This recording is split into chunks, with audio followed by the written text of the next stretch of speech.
इसी क्रम में हम पढ़ रहे हैं शिल्प उत्पादन। शिल्प उत्पादन चुंगड़ो नामक स्थान जो कि वर्तमान में पाकिस्तान में है।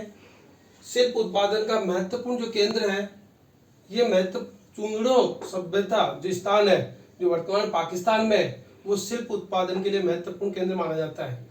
शिल्प कार्य जो होते हैं उनका मतलब काम होता है मन्नक्के का बनाना, शंख की कटाई करना, धातु के कार्य करना, मोहरे बनाना, बाट बनाना।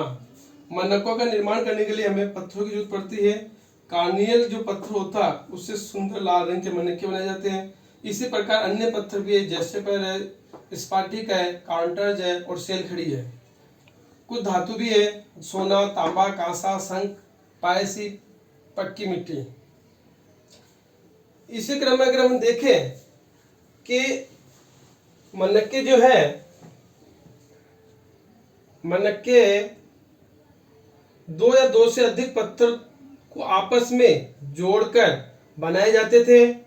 ये मन्नके कई आकार के हो सकते हैं, चक्राकार, बेलनाकार, गोलाकार, ढोलाकार, खंडित।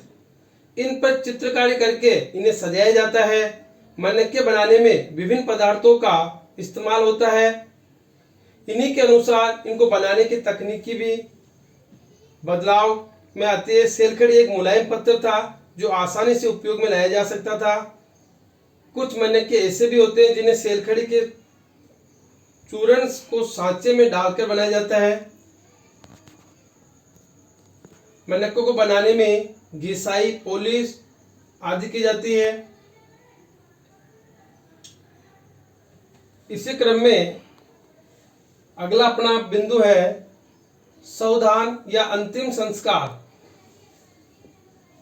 अंतिम संस्कार या सावधान ये तीन रूप में किया जाता है: पूर्ण सावधान, आंशिक सावधान और सावधान। पूर्ण सावधान का मतलब है व्यक्ति को मरने के उपरांत जमीन में पूरी तरह से गाड़ दिया जाता है। आंशिक सावधान का मतलब है कि व्यक्ति को जमीन पर जलाया जाता है और जलने के बाद में जो उसकी कंकाल बचता है उनको जमीन में गाड़ना।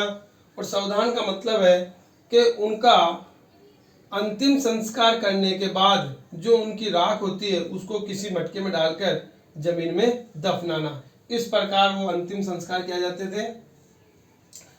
हड़प्पा सभ्यता के प्रमुख स्थल लोथल, नागेश्वर, धोलावीरा, बालाकोट, चुंदड़ो, कोटजी, कालीबंगा, राखी खेड़ी, बनावली, सुदकोतड़ा, रोपड़, सुदकोट, रंगपुर, आलिंग, गिरिपुर। इनमें से हड़प्पा जो है वो पंजाब प्रांत, पाकिस्तान, ये प्रमुख नगर माना जाता है। फिर है मोहनजोदड़ो, ये भी वर्तमान पाकिस्तान में है। इसी क्रम में हम देखते हैं कालीबंगा। कालीबंगा जो कि राजस्थान के हनुमानगढ़ जिले में, यहाँ पे जूते हुए खेत के अवशेष मिले हैं, हल्की लकीरें मिली है और सड़कें एक दूसरे को समकोण पर काटती हुई ग्रिड पद्धति मिली है। ऊंट की अस्थियां मिली है, लकड़ी की नालियां बनी मिली है, हवन कुंड मिले हैं। चुंदड़ो जो कि सिंध प्रांत पाकिस्तान में, यहाँ झुनकर संस्कृति के प्रमाण मिले हैं, वर्ताकार ईंटें मिली है।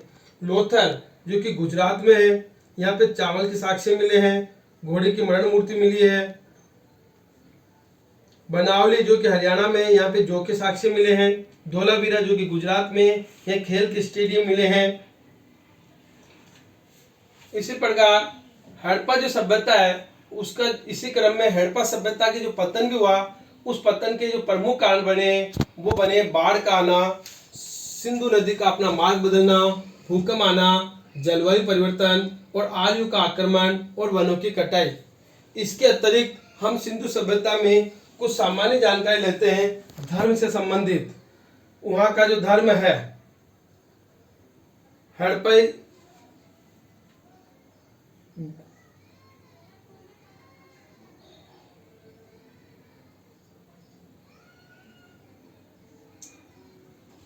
हड़प्पाई लोगों का जो धार्मिक सिद्धांत है, जो धर्म था, आभूषण से लदी हुई नारी की मूर्ति का मिलना, इन्हें मातृ देवी की संज्ञा दी गई है। विशाल स्नानघर तथा कालीबंगा और लोथल से मिली है।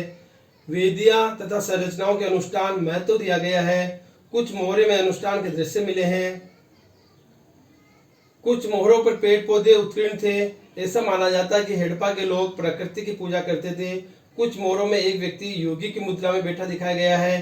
कभी कभी इन्हें जानवरों से घिरा बताया गया है। संभवतः ये शिव की पूजा करते थे।